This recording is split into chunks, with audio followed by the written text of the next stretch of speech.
At the beginning of the 2018-19 season, Derby County appointed Chelsea legend Frank Lampard as their manager, following the departure of Gary Rowett. At the end of that season, Derby County had amassed 74 points, which was good enough to get them a 6th place finish. Promotion to the Premier League was a possibility through the playoffs, but they just fell short at the final hurdle at Wembley to Aston Villa.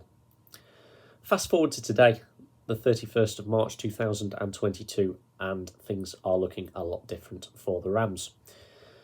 After 39 games played, Derby County have won 11 games and have got themselves 25 points. This is due to a massive 21-point deduction for breaches to financial fair play regulations outlined by the EFL.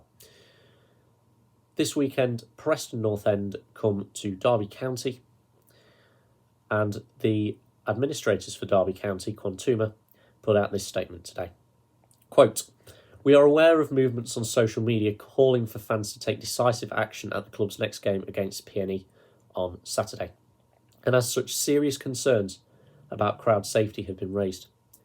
In the event of unrest at the game, which may lead to the game being called off or being abandoned, supporters must be aware that this could severely compromise the club's ability to complete its fixtures for the season, which would lead to EFL penalties, neither of which would be looked upon favourably by bidders." It's interesting because the Derby County fans are very clearly very passionate about their club. And we see as well in the news today some comments from Stan Collymore, a Nottingham Forest icon, who says, quote, "If you celebrate Derby County potentially going into liquidation, don't expect support from the football family when your time comes, and it will. Protect Derby County at all costs. One of 12 clubs that should have cultural legal protection as founders years ago." In addition to this, Ryan Lowe, in his pre-match interview for the Preston North End game, he is currently manager of PNE, said, quote, "It will be a tough challenge.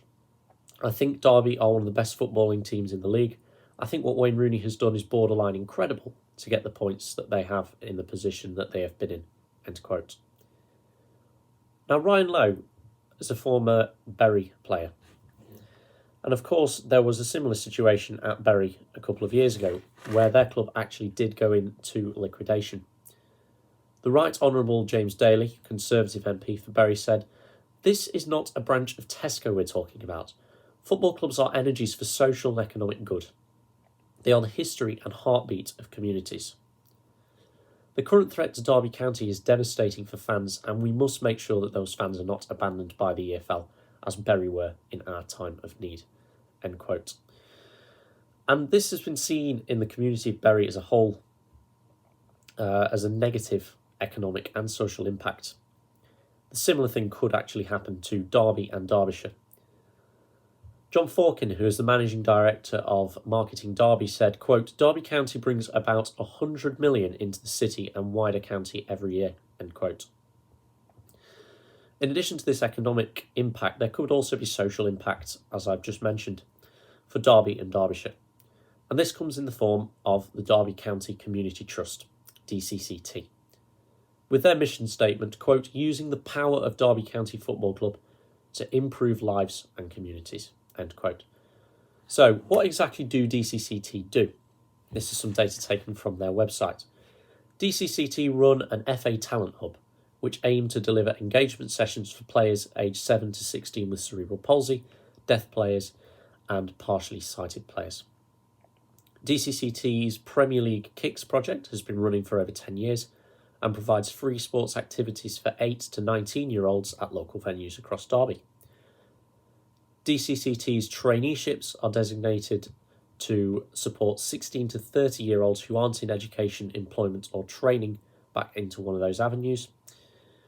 DCCT also partners with NCS, welcoming teenagers to take part in an unforgettable experience where they learn to be more independent, confident and innovative.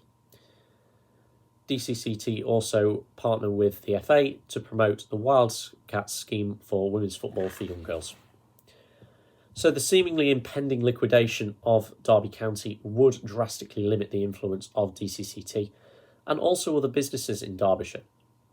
This would reduce the opportunities in sport and leisure for the people of Derbyshire, and also sadly reduce income for local sporting businesses and leisure facilities if the DCCT operation were to cease to exist. So there are a couple of problems that we can see, obviously, with the impending potential liquidation of Derby County. And how do we solve this? The simple fact of the matter is finding a buyer. Derby County realistically need to have identified a preferred buyer by the beginning of April. But here is the killer statement from Quantuma that came out today. The joint administrators are not yet in a position to announce details of a preferred bidder and are disappointed by the attempts of some parties to delay and undermine the process. That must be like a dagger through the heart of many Derby County supporters. However, things are far from over, and things can happen very, very quickly in the world of football. But the situation at Derby is indeed far from ideal, and time is running out.